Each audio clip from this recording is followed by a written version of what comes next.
Hello and good morning.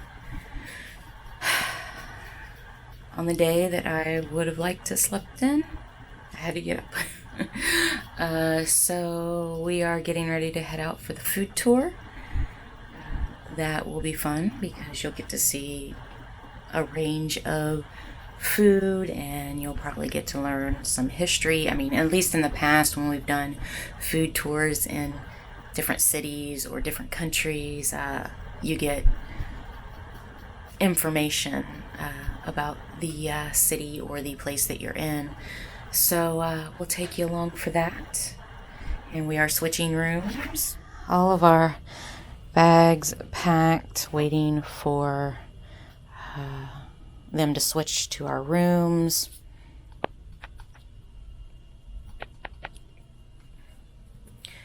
And then we'll get into our new room after we get back from the food tour. I don't remember the name of the place for dinner tonight, but you'll see that too. And I'll see you around. Bye. So, a few notes. We have seen cats on leashes, and we've seen dogs not on leashes. Like just randomly walking down the street following their owners. It's kind of weird. I would be afraid my dog would run out into the street and get run over. But, whatever. Also, Paris, fashion capital of the world. I have not seen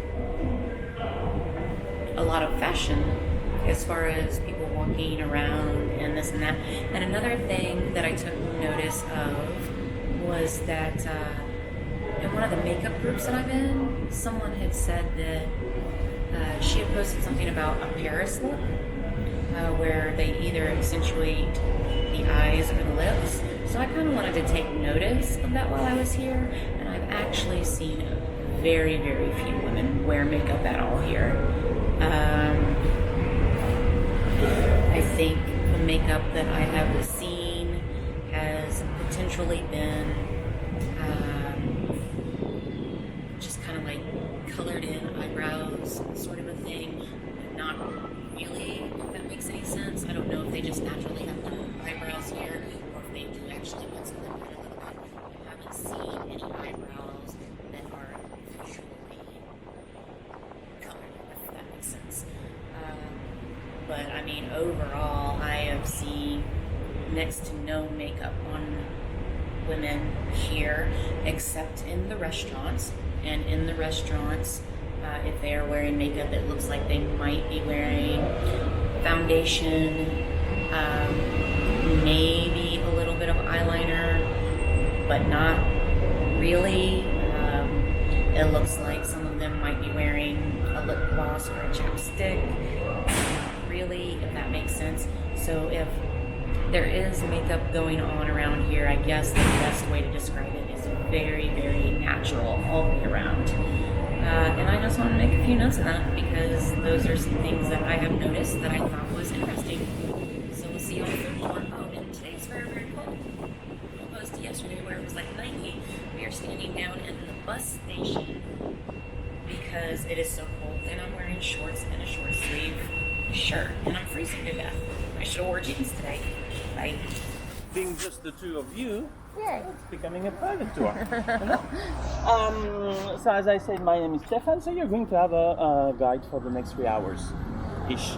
And I say 3 hours-ish because opening the wine, starting to drink and everything, times tend to slow down. So my first question to you guys is, are you flexible about time or not? Yes. We're You're flexible? however much Yes. time, as long as it's not 47 hours, we would be okay. I would have If they're trouble. very slow with the wine. I would have very, very much trouble with my wife. So, fear Very not. good. So we will be good. Excellent. We're starting here in Mabillon, and we will end up the tour just very nearby by the Luxembourg Garden in this area. So we are in the Saint-Germain district. Okay. The tour is going to be divided into two parts. The first part is going to be testing and collecting a few things, and the second part will be sitting down, enjoying food with all the explanation that go along with. Okay. So the things that we're going to try, we're going to have a French, salsa French pastry. We're going to get the original salted butter caramel. We're going to grab a macaron. At the same time, we're going to grab the dessert. We're going to stop by the bakery, grabbing the bread, and then we head to our secret place where we've got the champagne, the foie gras, and everything else. Okay. Okay. All right. Do you know a little bit about the story of Paris? No. No. Nope.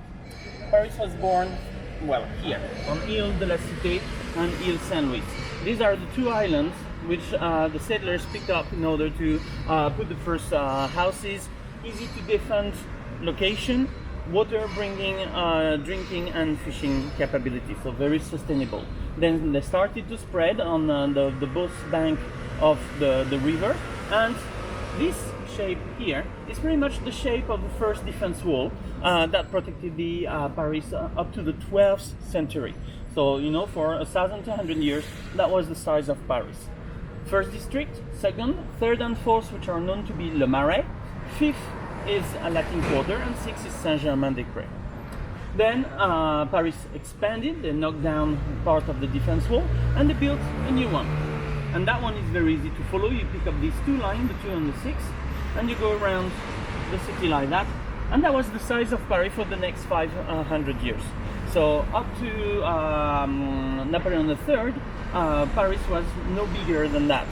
So when you're talking about French Revolution and you mentioned, for instance, the Bastille, well, this was the outskirts of Paris. This was the Bastille. So you see, it's very towards the outside. So we added up the 7th, 8th, 9th, 10th, 11th, and 12th district. And then in 1953, Napoleon III asked the Baron Haussmann to expand further the city by, again, knocking down the walls, pushing back the limits to where you already had bigger cities. And Paris took over the crops, the field, the warehouse, and the downtowns that were all around there. And we had the last circle in Paris. So this one didn't have any proper defense wall because siege gun made it redundant, but you had garrisons all around the entrances. So that was the 13th, 14th, 15th, 16th, 17th, 18th, 19th, and 20th district. So knocking down 20,000 building inside to make boulevards and avenues and everything, and building around 40,000 new houses. So this is how Paris spread. It's roughly 1 million inhabitants. Oh, wow. And the population of the greater Paris is around 10 million people. Wow. So, have you ever heard of the city called Saint-Tropez? Yes. I've heard of it, yes. For movie geeks, it's usually a known place of France, because when you've got the Cannes Film Festival, and you've got, it's in Cannes obviously, but very close by you've got a small resort, which is usually upper class resort, and it turned itself into a sort of a mini Hollywood during the duration of the festival. So all the stars usually come and stay there. That started with Marilyn Monroe, but I was thinking about the other one, the one that lost the head. Princess Diana? No, Grace. She was so Brigitte Bardot on the French side, Marilyn Monroe, and it will pop up because I say it every day almost, but the age don't. It's a terrible thing. Which definitely turned the beach side into the place to be because of taking the picture that ended up in the first page of cover magazines. There, it was actually, it was not at the time of the Cannes Film Festival. It was a little bit after. A French movie director turned the movie called God Created Woman with Brigitte Bardot, which was actually the movie that triggered her into stardom. And as a young starlet, as we call them, the young stars, we call them the starlets, she sent her assistant to go and fetch a little something to eat because she was a little bit hungry. That assistant went to the local bakery in Saint-Tropez and bought a local pastry. Brigitte Bardot fell in love with that pastry. She found it absolutely fantastic. it was a very simple pastry system. She wanted to go by herself, so she went to the bakery, and slowly but surely, day after days of filming, she befriended the owner. So the owner name is Mika. You can see just underneath the tarte tropézienne. Mika. Mika was actually half French from his mom and from his dad, and half Polish from his mom. And in Poland, they use massive amount of vanilla flavored cream. So he used the brioche type of bread that we had in France and made a conjunction of the two together. So that's what you're going to try. Brigitte Bardot at some point asked him, how do you call this one? And he never thought about the name. I mean, he was a local baker making local bakeries for his local citizens. And she said, well, from now on, we shall call it la tarte tropézienne. Ça va bien? Ça va bien. So as you can see, it comes in different size and party size and everything. Usually, this is more of the regular one. The beauty of global warming. We had 42 degrees in Paris mid-July, and now we're down to 21 in August. It's fantastic. Please. Thank you.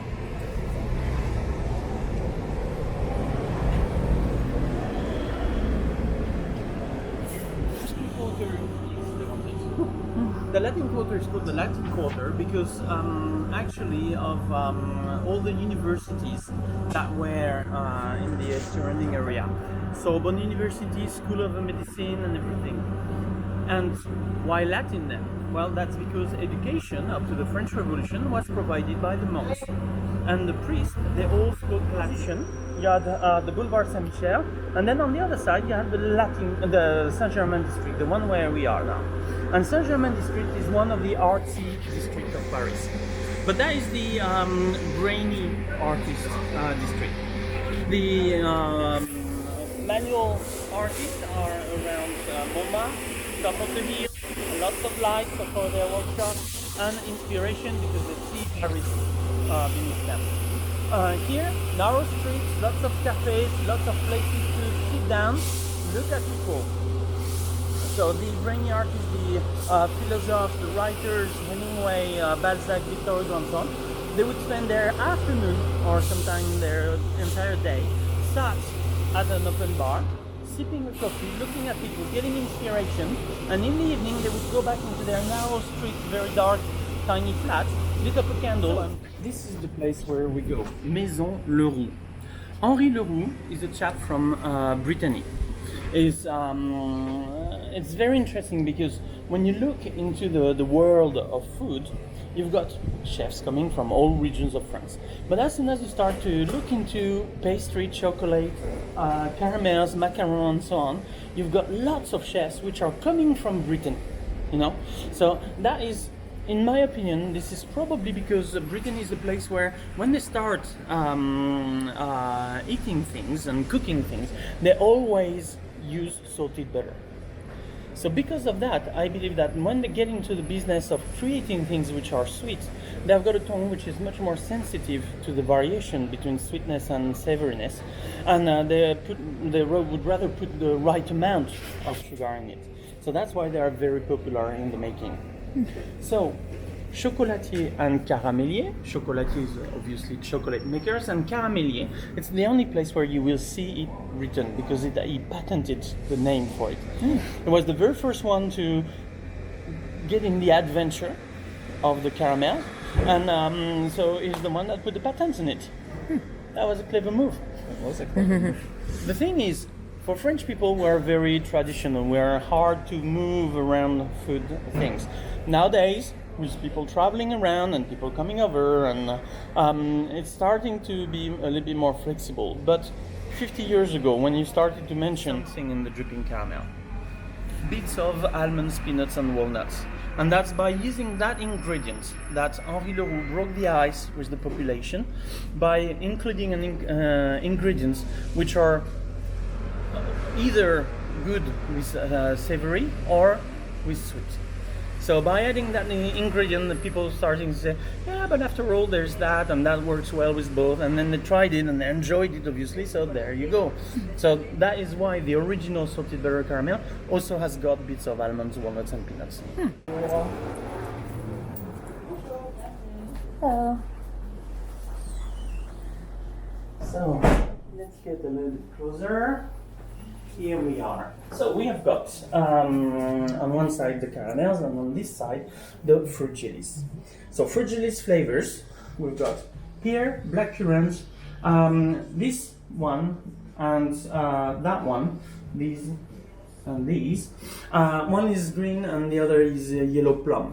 But I'm colorblind, so I don't know which one is which. Okay. So just so you know, it's a plum.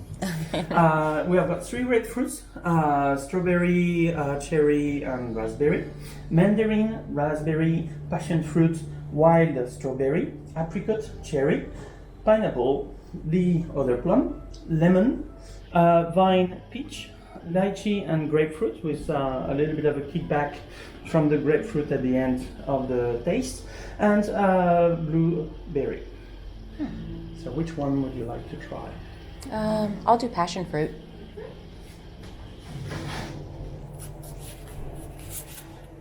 Okay. Now, salted butter caramel. Henri Leroux is the only one that can actually get on the wrapping the labeling CBS, caramel beurre salé. Because again, it has been patented. So here you've got the original salted butter caramel, but you also have got another flavor that you can pick from. Let me tell you what they are. So here we've got lime, then we've got raspberry, lemon, sakura, because the thing is, Henri Leroux, in order to expand the business, was looking for business partners. And he picked up a good one which was not just interested into making more money, but actually to bring quality and varsity to the brand, and he's a Japanese investor. So together they work in order to bring the two worlds together. So we've got caramel's construct, but with sakura, which is the cherry blossom from Japan. The one for that is a seasonal one, so it's spring and summer, and then in fall and winter they're going to swap. Usually they go for Christmas spices or something like that.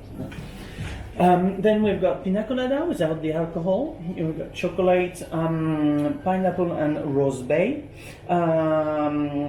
Fraise timid pepper is strawberry, and timid pepper that's from Nepal, and it's a peppercorn seed that has got not spicy but not hot, but with a grapefruit aftertaste.